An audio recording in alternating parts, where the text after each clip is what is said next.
皆さんこんにちは、こんばんは、てしもです。今回はリビングや寝室などで流しておくだけ、ほったらかしで OK の空間浄化のためのヒーリングを行います。もちろんその空間にあなた様やあなた様の持っている石があれば、あなた様も石も丸ごと癒して浄化、活性化していきます。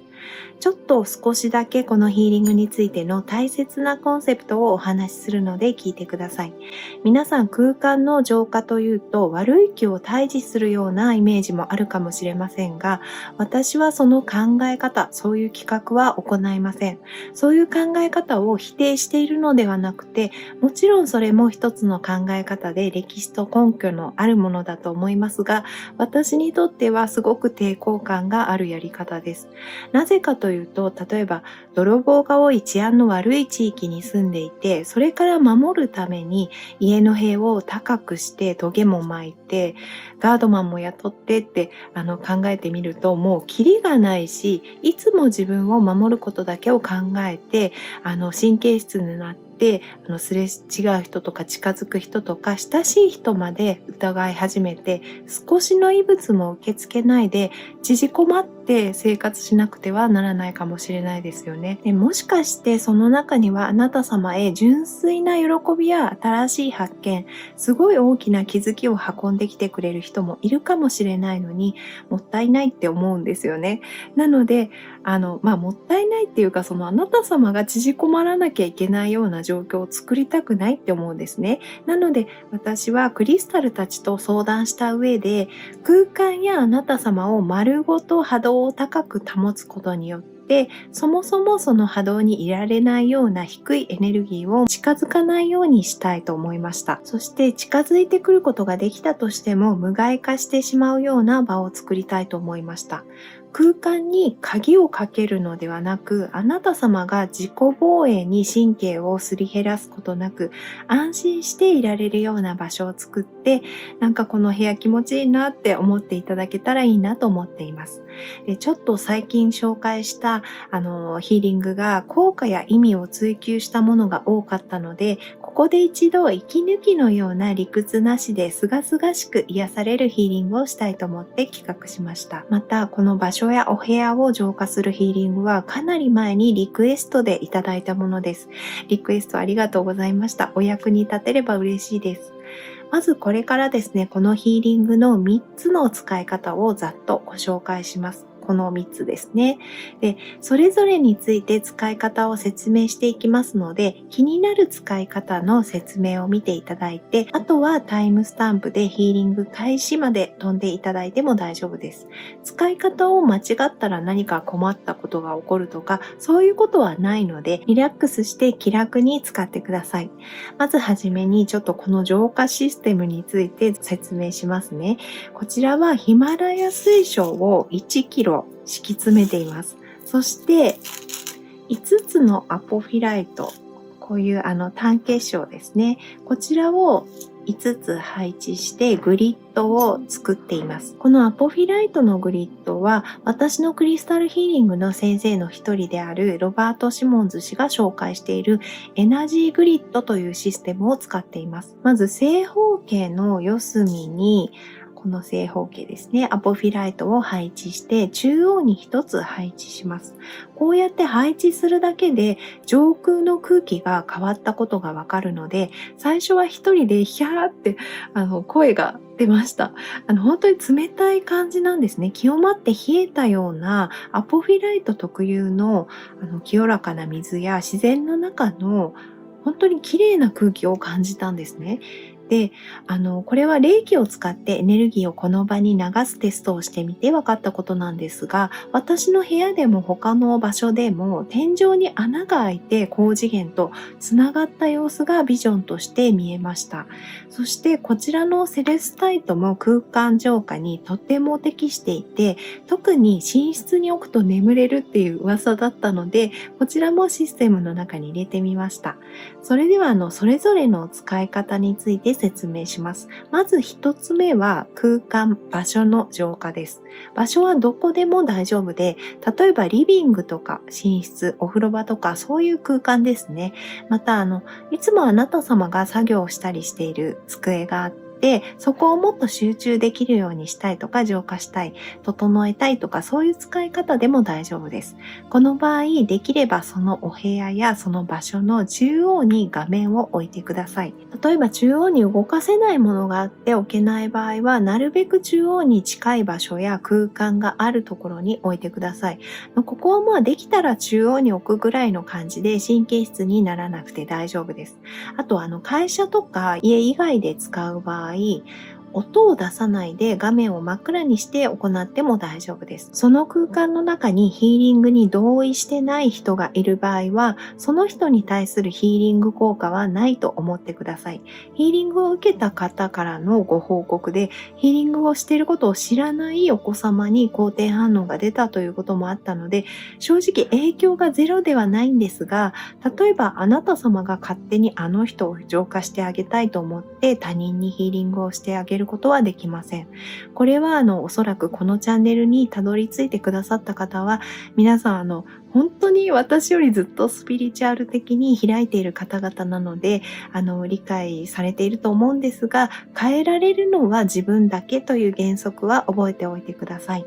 二つ目はクリスタル、いわゆるパワーストーンの浄化と活性化ですね。前回の動画でヒマラヤ岩塩を正三角形に置いて、その中に石を置くと石が活性化するっていうお話をしましたが、それと同じで自分となかなか馴染まない石や波動を感じにくい石、なんとなくくすんで見える、元気がないなって思える石が、このシステムで鮮やかな色になったり波動を伝えてくれるようになったりします。水晶の透明度が何段階も増すこともあります。私の水晶も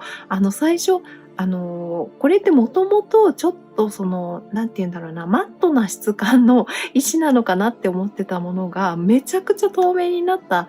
水晶もあるので、すごいびっくりしたんですけど、この場合は画面の近くに石を置いていただければ大丈夫です。もしくは動かせないとかすぐ近くに置けないものでしたら、あなた様が声に出して、あそこにある〇〇の浄化と活性化をお願いしますって言えば大丈夫です。ただ、クリスタルにいつも親しんで接している方は、そんなに浄化を頻繁にしなくても大丈夫だと思います。そうでなくても、あなた様が悪意を持ってクリスタルに接することってないと思うんですよね。万が一あったとしても、例えば水晶だったら、ちょっと今水晶持ってきますね。これガネーシュヒマール水晶のちっちゃい子なんですけど、水晶だったらほんの1ミリですね、成長するのに100年かかると言われていて、それほど長い年月、このしっかりとした形、ボディの中に純粋な波動を保持しているんです。だからたとえ誰かが苦しみながら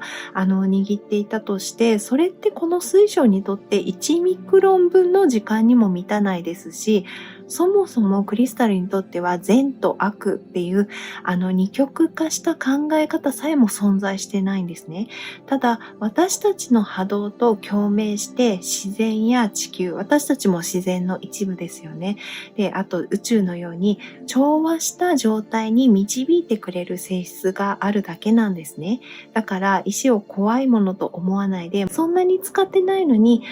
頻繁に浄化しないとダメっていうふうに全然怯えたりとか神経質になる必要はなくて、たくさんヒーリングをした後とか、ちょっと最近色がくすんでるなみたいに感じたら浄化するという感覚でも大丈夫だと思います。これは毎日たくさんのクリスタルと戯れている私の個人的な意見ですが、参考にしていただけたらと思います。そして3つ目の使い方は、あなた様自身の浄化と活性化です。これはこのセレスタイトという、なんか夢の中でできたみたいな美しいブルーのドーム型のクリスタルに、あなた様を休ませた状態で行います。空間と一緒にあなた様丸ごと浄化したい場合、まずこの石のこのあたりどこでもいいんですけど、リアルで言うとゴツゴツしてるので難しいかもしれませんが、イメージで小さくなったあなた様がこの辺に座ったりとか寝転がったりしているのをイメージしてください。ヒーリングの間ずっとそういう風にイメージしていないといけないわけではなくて、動きたければ一度そういうイメージで自分をここら辺に座らせてからは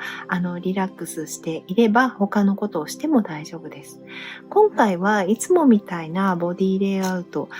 体の絵の上に石を置くやり方ではないので、多分私の絵的にはほとんどこうやってるだけで動かないヒーリングなんですが、横になってるあなた様がこの清らかな空間の中の癒しのカプセルみたいなセレスタイトの中に溶け込んで、この波動と共鳴して自然の中で元気になるのを手伝うような感覚でヒーリングをさせていただきます。私はこのセレスタイトで寝落ちレベルで眠くなるんですけど、妹はすぐに眠くはならなかったみたいなので、その辺はちょっと個人差があるかもしれません。最後にこれは一つおまけの話として聞いていただきたいんですが、セレスタイトは最初、許しの石として紹介されたんですね。でも私はどうしてもその許しっていうキーワードに対して結構アレルギーがあるっていうか、あまりにも正しすぎるというか、なんか抵抗感があって、結構いやいやそのワークをやったんですね。で、そのワークでは、セレスタイトのこのドームの前に小さい自分が立って、自分に許しを求める人たちが、この中に入ってくるのを迎え入れるというような瞑想誘導をされたんですが、私のドームの中に入ってきたのは、私が全く知らない人たちで、でも全員私が苦手とするある特徴的な雰囲気を持った人たちでした。それを具体的に言うとちょっと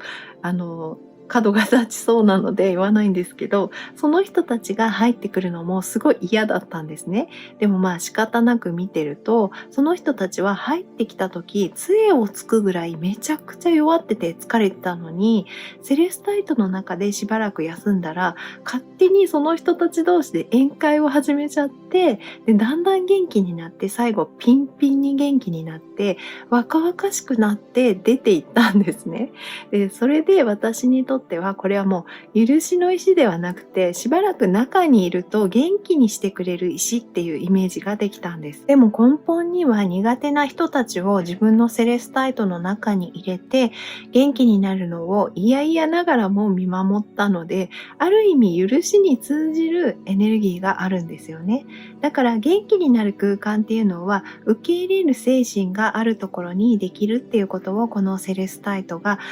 私に伝えてくれたのかなって思ってます。なので人によっては、例えばこのヒーリング動画を瞑想に使われる場合など、許しに関するイメージが出てきて、私のようにちょっと動揺する方もいらっしゃるかもしれませんが、これは誰かを許さないといけないとか、苦手な人を受け入れられるようになりましょうみたいなワークではないですし、そんな人たちとは